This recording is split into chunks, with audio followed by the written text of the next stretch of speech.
Now, though, let's chat about Edinburgh Fringe Festival. If you've never been, you need to get yourself down. It is, well, up even to Scotland. It is absolutely fantastic. You will be spoilt for choice. You'll probably struggle, actually, to figure out what you should and shouldn't go to see because there is so much. And it's a really fantastic opportunity as well for artists, whether that's starting out as a comedian, whether maybe you're a little bit more established as an actor or a comedian or a writer. Everybody gets themselves over to Edinburgh and it is absolutely wicked. And performing today is actress, comedian, writer and speaker Juliette Burton, who went to school right here in Rutland. Now, this is very impressive. She sold out every single show 4 years in a row, 2015, 2016, 2017, 2018, and she's made the time to have a natter with us this morning ahead of her show this evening. Hey, Juliette, how you doing? Welcome to the programme. Thank you so much. Yeah, I'm doing great. A little bit croaky. I might have gone out for a couple of drinks last night after my show, but I'm very well. I'm having a great time. How did it go last night? Oh my God, so much fun. And that's actually the thing that I'm focusing on the most this year, rather than worrying about awards or selling out or wonderful reviews, which we are getting anyway, and we've sold out the last 2 shows. I'm just focusing on having fun because, you know, the last 4 years, I didn't have an opportunity to be here because, I don't know, there was a global something or other that happened. But now I'm back and I'm having so much fun. But do you think you can chill out because of the fact that your ticket sales are doing all right, you know, and you've kind of got all the accolades under the sun? No, I reckon that, I mean, as you say, chill out. I think chilling out is important in comedy anyway. Like I haven't sold out my next 5 shows yet, but I'm hopeful that we'll get there. I think that chilling out on stage is important so that the audiences can chill out with you, because you don't want to be stressing on stage. You want to be able to allow people to relax and have fun with you and laugh. It is important, though. I was thinking about, was it Georgie Greer last week, who was one of the comedians who posted on Twitter saying there was one person in my audience today when I performed my one-woman play, Sunset at Ed Fringe. It's fine, isn't it? But she was really upset. She posted that photograph of herself, looked like she was crying, and then Dara O'Brien and so many people sort of came forward and said, this also happened to me. I don't know if that's ever happened to you, but how significant is it to have the support of comedians around you? Because I assume, especially starting out, it must be quite isolating, and I bet she felt like the only person on the planet that had one person in the audience. I mean, yeah, I've absolutely been there where we've, years ago I would have that kind of experience where maybe fewer people than you'd like could show up. But then you find your tribe, you find the people that like your work, and they, certainly for me, my audiences are super loyal. In terms of comedy, though, generally, whether you're selling out or whether you've got one person in the audience, it can feel quite lonely, even when it's going fantastically well, because it is a solo act, you know, it's you on stage and it's your jokes, it's your material. And even when the audience are absolutely loving it, you still go home and you're alone at the end of the day. But that's where audiences interacting on social media and also, as you say, the support of other comedians means so much. Like this morning I woke up and Robin Ince has recommended my show, and I've loved his work for years. And it's things like that just sort of buoy you up, going, yeah, do you know what? I feel like I've got a community around me. And that's really vital in the arts generally. Tell us a little bit about your comedy, Juliette, and the show that you're putting on for anyone who maybe hasn't come across it already. Yeah, absolutely. So I often in the past have done shows about my mental health experiences. So I was diagnosed as a teenager with 15 different mental health conditions. I was sectioned under the Mental Health Act. I've been in therapy for 20 years now, over 20 years. I'm what psychiatrists might call a bit much. And I love performing my comedy about my mental health experiences because I think that comedy breaks down barriers, increases understanding, and if we're laughing together, we feel less alone. And actually, I've recently been named a trailblazer for disability rights, which is wonderful. But yeah, I've been performing comedy, raising awareness about my mental health conditions and what it's like living with mental illness.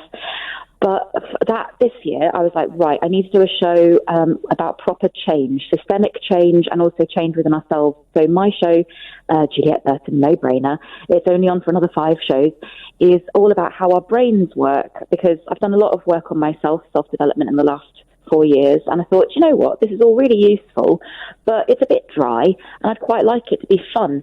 So I've put it all into a comedy show and giving other people the opportunity to get some tools that I wish I'd had. And I guess the other thing is when we speak about mental health, it's so deeply personal. And for that reason, when you're having a conversation with someone, you probably want to make sure that you don't say anything wrong, right? You want to make sure you're saying the right thing and acting in the right way. But I suppose with comedy, you're able to sort of break that a little bit. And I think that is great because it almost gives people permission to be able to get a bit of an insight into something that can be challenging to maybe talk about or approach. And I guess that's one of the beauties of comedy. So it sounds like you've done that really with your shows. You've taken this thing that is so important but can be challenging to talk about or even open up about, and then put it into comedy. What's the response been like from the audiences and the effect that you think the show's had, Juliette? I mean, I'm having the best time. My audiences this year, I think, are having the most fun with me. Like, it's my funniest show because you're right. Comedy it's really useful when it comes to talking about things that maybe some people find they're a little bit tense talking about, because it breaks that tension. If we're laughing together, we're relaxing and we feel less alone. And so it works in that sort of way to break down those barriers and increase understanding. But it also works in a way for me when I'm writing comedy, because when my mind can take me to dark places, or when life, like in the last 4 years, has taken me to some dark places, it's vital to seek out the light. That's the way that I survive, honestly, is the darker things get, the more fun I've got to find in it. And therefore, I found my funniest show, I think. In fact, lots of my loyal fans have said it is my funniest show. So I'm very, very happy. And I'm finding that the audiences are loving it anyway, as long as I focus on having fun. Do you think it's come out of a particularly dark time? So it's sort of things are really, really tough. So the comedy is even funnier. I think right now it's not a dark time. I think it's important not to get on stage and treat the stage as a therapist office. You know, you've got to go to the therapy if you need therapy. Yeah. But I would say that the last few years it was difficult. You know, the pandemic meant that all of my live work went, and all of my social networks went, all of my income went because all the events were cancelled. So that was difficult. And out of that, I think that finding the fun, finding the light is vital. So that's why I've done away with the dark time. Now's the time to find the light. Brill. How's your mental health at the minute? It's really good. I mean, it's always famous last words when you say that, right? Because mental illness does fluctuate, it shifts, it changes. For me, I've got lifelong mental health conditions, SMIs, complex mental illness. So it's never going to go away completely. But I am saying right now, I've got so much support. I'm having the best time up here. I'm making sure that I'm looking after my physical health, which is linked to our mental health. And I've got a fantastic support network, as well as enjoying myself and just being grateful that we're back now at the Edinburgh Fringe and people are coming to see the shows. And the atmosphere and environment at Edinburgh Fringe is just electric. For anyone who hasn't been or isn't where you are sat potentially right now, in and amongst the buzz of it, how would you best describe it, Juliette? Oh my goodness. Okay, Edinburgh Fringe is the world's biggest arts festival, right? So it's on our doorstep in the UK. It's just a train ride away from Leicestershire. It's the best place in the world. It changed my life, even as a punter when I used to come just to watch shows and not perform them. It's the most exciting, adventurous place you can see. Dance, theatre, the best comedians, the best actors in the whole world. People, they have pilgrimages from across the planet to come to Edinburgh and show you their best work. So come here, have an eclectic adventure, see things that you love, see things that you hate, and you'll learn more about yourself and about what society's processing right now as well, because all of these shows, whether it's comedy, dance, improv, all of it's coming out of what's happening in society right now. I mean, it's called the Fringe because it's on the fringes of society, supposedly. We're having these conversations with audiences about what is socially acceptable, what is socially unacceptable, what is currently deemed sane or insane, and what we've all been through. So it's the most brilliant place. It's so, I can't stress enough. Everyone needs to come here at least once in their life, and it's huge. You will have the best time, and it might even change your life like it did for me.